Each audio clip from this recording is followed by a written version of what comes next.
السلام عليكم ورحمة الله تعالى وبركاته. معكم فاطمة ياسمين. كنتمنى من الله تكونوا كلكم بخير وعلى خير وبصحة جيدة. اللهم صل وسلم وبارك على سيدنا محمد وعلى آله وصحبه أجمعين وعليه أفضل الصلاة والسلام. اليوم الغزالة ديالي غادي نوجد معكم واحد البريوش صراحة اللي ساهل بزاف واقتصادي، وفي نفس الوقت البنات ما فيش بزاف ديال التعقيدات نهائيا. نبداو على بركة الله المقادير وندوزو لطريقة التحضير. المهم البنات في نفس الوقت غنقول لكم المقادير وغنكون كنحط فيها كيف ما شفتوا معايا. عندي واحد القشره تاع ليمونه محكوكه، يعني البرتقال اللي كيجي النكهه ديالو زوينه. ضروري كيكون عندنا حتى الفاني. كيف ما شفتوا معايا درت ساشيه ديال الفاني، ودرت البنات نص كاس ديال السكر حبيبات، يعني نصف كاس ديال السكر حبيبات. السكر كيبقى على حسب الرغبه، يمكن لكم ديروا اكثر يمكن لكم ديروا اقل. المهم الحلاوه ديالهم البنات كتجي معتدله، ما كيجيوش حلوين. وكيف ما شفتوا معايا درت واحد 2 ملاعق صغار ديال الخميره، يعني مقدار ملعقه كبيره ديال الخميره الفوريه. وهنا البنات عندي نصف لتر ديال الحليب دافي. الحليب البنات كنسخنوه تماما بحال الماء اللي كنعجنوا به، يعني القياس تاع السخونيه ديال الماء اللي كنعجنوا بها الخبز.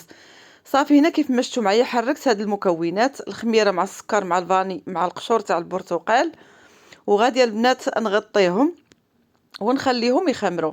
يعني غير كتفاعل ديك الخميره، ماشي كيخمروا، غير كتفاعل الخميره تقريبا واحد 3 دقائق 4 دقائق، المهم على حسب.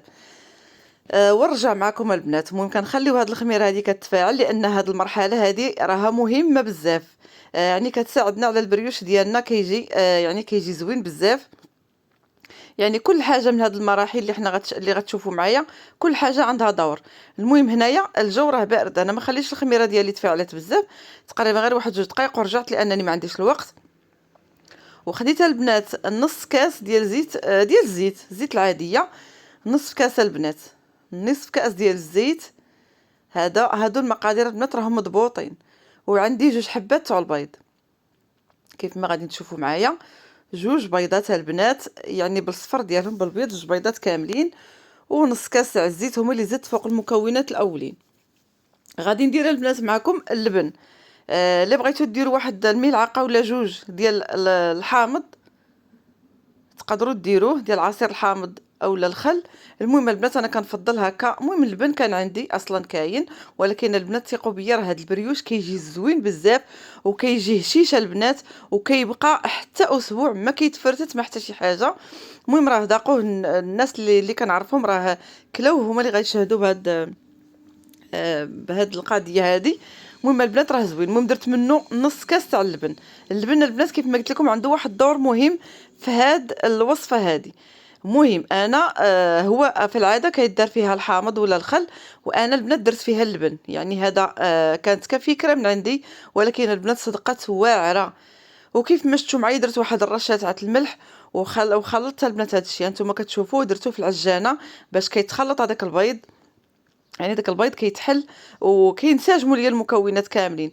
دابا البنات الحاجه اللي بقات هي الدقيق فقط. الدقيق البنات هو اللي بقى، الدقيق عيننا ميزاننا.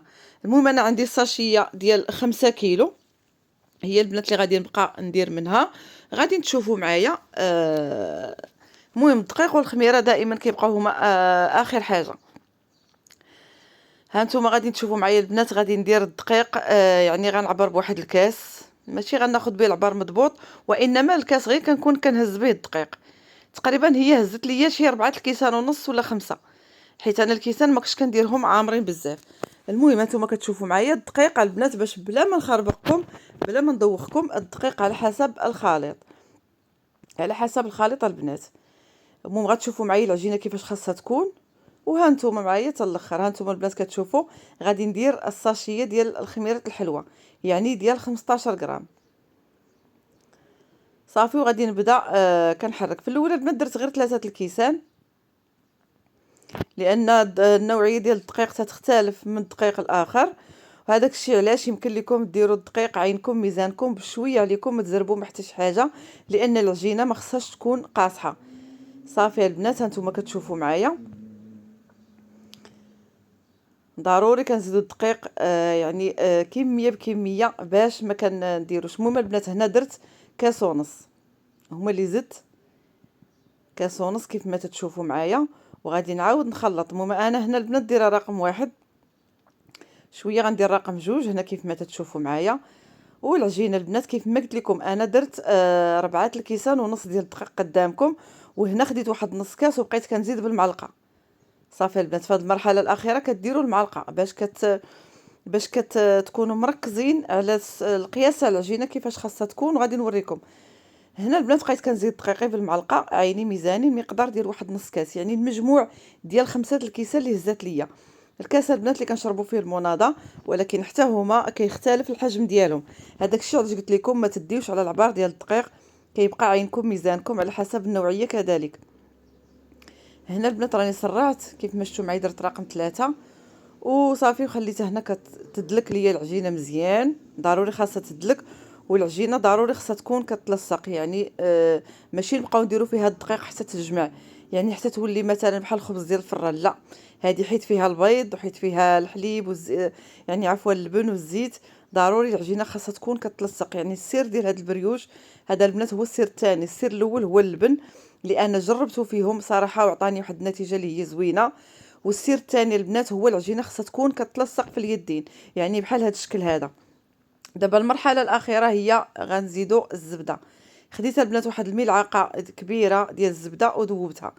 هنا غادي نبقى نزيد شويه بشويه، والعجينه كدور وانا كنزيد شويه بشويه. هي ما كتبغيش تنسجم لينا معها الزبده دغيا، ولكن ما تخافوش غير خليوها تخدم. تقدروا كذلك هاد البريوش تخدموه تعجنوه حتى بيديكم، راه بحال غير هي العجينه تكون مرخوفه كيف ما قلت لكم، تكون كتلصق في اليدين. وصافي البنات انا غنبقى ندخل فيها ديك الزبده بشويه بشويه حتى نكملها. كيف ما قلت لكم مقدار كتعبروا ملعقه ديال الزبده، وصافي هي اللي كتذوبوا وكتبقاو ديروا فيها. ها انتم البنات على هذا الشكل هذا خاصها تكون كدور بسرعه، يعني انا هنا دايره رقم 3 باش هذيك الزبده كتدخل معاها.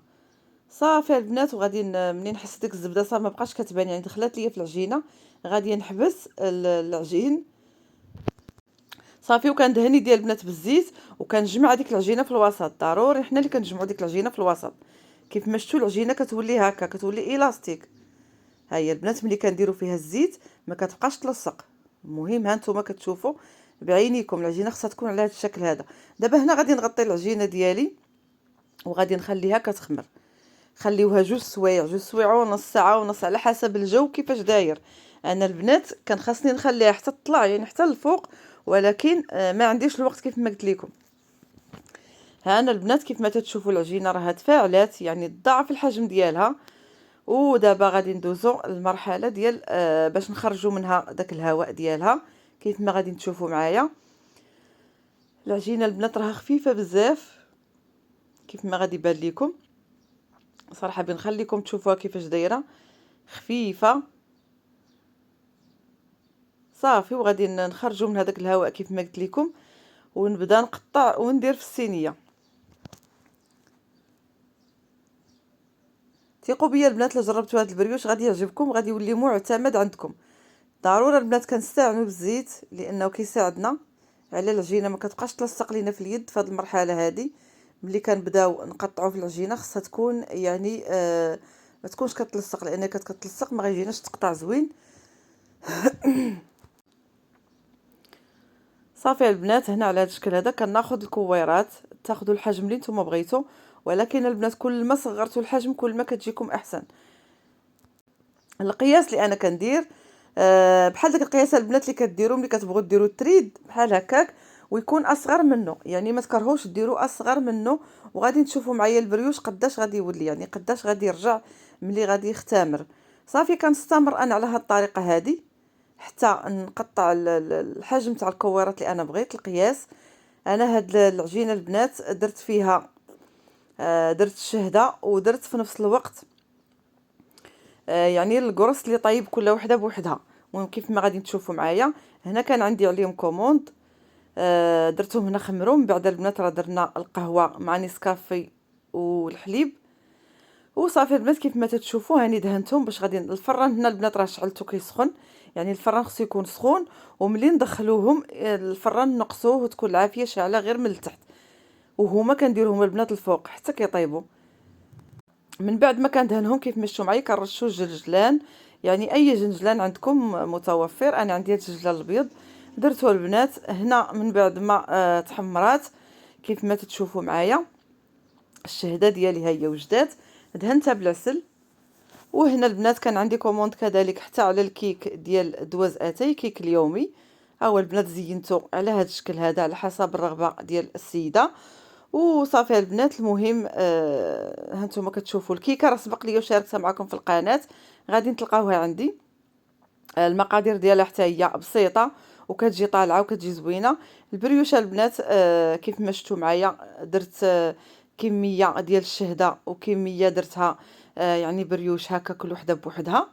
كيجي البنات خاوي من الداخل، كيجي ماشي كيجي خاوي، كيجي خفيف بزاف، وكيجي البنات هشيش. وكيف ما قلت لكم يبقى عندكم حتى اسبوع ما يخسرش البنات على الضمانه ديالي. هانتوما البنات كنتمنى انكم تجربوه، المقادير راها ساهله ومضبوطه. وكذلك البنات عاودت عجنته مره اخرى، يعني كانوا جايين عندي الضياف وعاود صايبته. غادي نشاركه معكم حتى هو، غنحط لكم واحد المقطع دابا غادي تشوفوه. هذا البنات نفس المقادير اللي درت معكم في هذا الفيديو هي اللي درت في هذا الفريوش اللي غادي تشوفوا ان شاء الله. المهم البنات راه كيجي زوين، ما كيجيش حلو بالنسبه للناس اللي ما كيبغيوش الحلاوه، وبالنسبه للناس اللي وليداتهم كيبغوا الحلاوه غتزيدوا تكثروا، يعني ديروا اكثر من نصف كاس ديال السكر. هنا البنات كنت عجنته مره اخرى كيف ما قلت لكم، خليته كيخمر. ودرت البنات كذلك درت الشهده. هانتوما البنات درتها في هذه الصينيه تاعت الكيك، صراحه اللي حتى هو جا خطير بزاف. هنا البنات عطيته الوقت ديال الخميره، وذاقوا الصديقات ديالي، كنتمنى يكون عجبهم. وشكرا لكم بزاف.